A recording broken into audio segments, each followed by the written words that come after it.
26-декабрга карата күндүн маанилүү жаңылыктары менен тааныштырабыз. Саламатсыздарбы?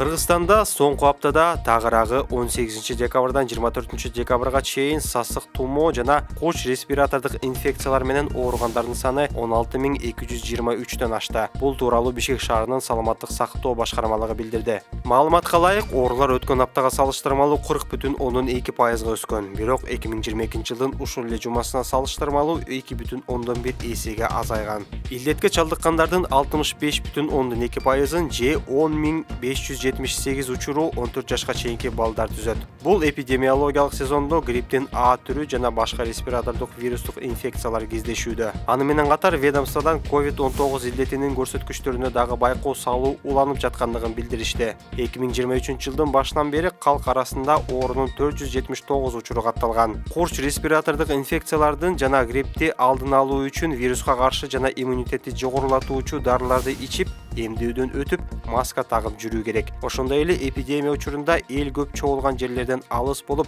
гигиенаны сактоо сунушталат. Корч мүнөздөгү респиратордук инфекциялардын сезондук өсүшүн, ошондой эле балдардын жаңы жылдык балатылары, корпоративдер, кечелерди эске алып, дарыгерлер алдын алуу чараларын сактоого чакырышат. Балада сасык тумоонун белгилери байкалган учурда ден соолугу калыбына келгенге чейин мектепке же бала бакчага жиберүүгө болбойт. Жашаган жери боюнча дарыгерге кайрылуу керек. Жогорку кеңештин депутаттары Айбек Маткеримов жана Айгүл Айдарова мектептерде ысык тамак бербүүнү сунушташты. Маткеримовдун айтымында мектептеги тамак ашка бөлүнгөн акча аздык кылат жана балдарды сапатсыз азык менен ууландырбай эле коюш керек. Айдарова катуу нан жеп, арыктан суу ичип өлбөй чоңойгонбуз деп билдирди. Ал эми Эрлан Кокулов мындай сунушка макул болгон жок. Жогорку кеңештин социалдык саясат боюнча комитетинин 25-декабрындагы жыйынында билим берүү министринин орун басары Муратбек Касымалиев 2024-жылы мектеп окуучуларынын тамак ашына 14 сом бөлүнөрүн билдирди. Өткөн жылы Финансы министрлиги 2023-жылы окуучулардын тамак ашына көбүрөөк акча бөлүү пландалып жатканын айткан болчу. Бирок мамлекеттик казынада акча каражаты тартыш болгон. Тактап айтканда, бүгүнкү күнгө чейин шаарларда ар бир окуучунун тамак ашына 7 сомдон, ал эми аймактарда 10 сомдон бөлүнүп келет. Депутат Айбек Маткеримов окуучуларга сапатсыз азыктарды бергенден көрө ысык тамакты жоюп салууну сунуштады. Логикалык жактан ойлоңулачы, 7 сом эмнеге жетсин бир күнгө? Жакшысы аларга тамак берүүнү жоюп эле коелу. Сапатсыз азыктарды алганыбыз үчүн ичинен курттар чыгып жатат. Балдарыбызды сапатсыз азыктандырып жатабыз, деди эл өкүлү. Депутат Айгүл Айдарова кесиптешинин пикирин колдоп, коррупцияга байланыштуу мамлекет мектептерде тамак ашка акча бөлбөшү керек деп билдирди. Тамак ашты 1-класстан 4-класска чейин эч бирине бербей эле коелу. Катуу нан жеп, арыктагы сууну иче калып эле чоңойгонбуз. Эч ким өлгөн эмес. Ортодогу акчаны бирөөлөргө жейдирип койбойлу. Ансыз деле бюджетти бир жагынан толтурсак, асты тешилип түшүп жатат. Балдарга күнүнө 14 сом тамак бергенге караганда, тамакты таптакыр жокко чыгарган жакшы. Бөлүнгөн акчанын жарымын директорлор менен ортомчулар уурдап, тендерлерде сүйлөшүп алышып, балдарга атам замандан калган эски тамак аштарды берип коюшат экен, деди Айдарова. Эл өкүлү Эрлан Кокулов балдар туура жана тең салмактуу тамактанышы керектигин айтып, ал эми окуучуга бир кесим нан менен чай аздык кылат деп билдирди. Билим берүү министринин орун басары Касымалиев учурда мектеп окуучулары үчүн бөлүнгөн акча чындап эле жетишсиз экенине макул болду. 25-декабрда Ош шаарындагы номер 25 тергөө абагында кармалган айыпталуучу өз өмүрүнө кол салууга аракеттенген. Жаза аткаруу кызматы клубга 26-декабрда айыпталуучу бул кадамга мекеменин кызматкерлерин шалаакылыкка жана көзөмөлсүздүккө айыптоо максатында атайын барганын билдирди.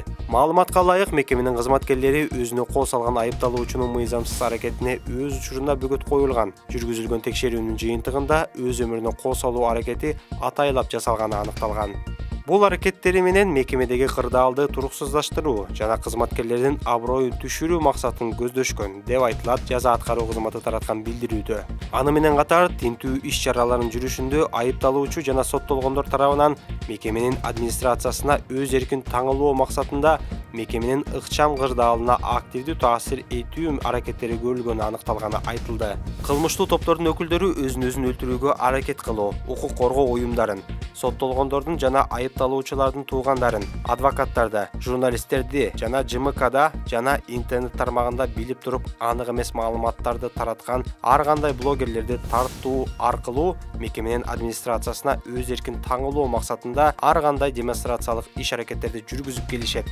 деп билдиришти атайын кызматтан. Буга чейин Кактус басылмасы айыпталуучу тергөө абагында мекеменин кызматкерлери тарабынан кыйноо болду деп күнөөлөө максатында өз жанын кыюуга аракет кылганын жазган. Алдын ала маалыматтарга ылайык, өзүн өлтүрүүгө аракет кылган кишини сыйыртмактан аны менен чогуу камалгандар бошотушкан. Өзүнө кол салган шектүү Дженга Каймана аттуу Кримтөбөл Кадырбек Досоновдун кылмыш ишине байланыштуу кармалып, абакка киргизилген. Жалал Абад шаарында 9-класстын окуучусу пикир келишпестиктен улам 14 жаштагы баланы бутунан бычактады. Ал эми жабырлануучунун ата-энеси арыз жазуудан баш тартты. Бул тууралуу Клоопко 26 декабрда Жалал Абад шаардык милициядан билдиришти. Маалыматка ылайык, милицияга 25 декабрь саат 12:20да номер 8-орто мектептин короосунда мектеп окуучусу Жалал Абад шаарынын 14 жаштагы тургунунун сол бутун уштуу нерсе менен жаралаганы тууралуу маалымат түшкөн. Натыйжада жабырлануучу Жалал Абад облустук балдар клиникасына кайрылып жардам алган. Бул факт Жалал Абад шаардык ички иштер бөлүмүнүн электрондук журналына катталып, териштирүү иштери башталган. Жабырлануучунун бир тууган агасынын маалыматына караганда, 25 декабрь күнү номер 8-орто мектептин короосунда энисинин номер 1-орто мектептин 9-класста окуган досу эч себепсиз уштуу нерсе менен сол бутуна сайып жибергенин, пикир келишпестик эмне себептен улам чыкканын билбейт экенин айткан. Ал эми жабырлануучунун жакындары окуя боюнча шектүүгө карата арыз жазуудан жана соттук медициналык экспертиза өткөрүүдөн баш тартышаарын, ата-энелер өз ара келишип алышаарын билдиришкен. Кыргызстанда 2024-жылы Ороз айт майрамы 10 апрелде, ал эми Курман айт 17 июнда белгиленет. Бул тууралуу 26 декабрда Минкап кол койгон токтомдо көрсөтүлгөн. Буга чейин аталган майрам күндөрүн Кыргызстан мусулмандар дин башкармалыгы айдын чыгышына карап белгилеп келген. Ороз айт мусулмандардын диний майрамы. Ал ыйык Ороз айы бүткөндө белгиленет. Жыл сайын өлкөнүн аянттарында айт намаздары окулат.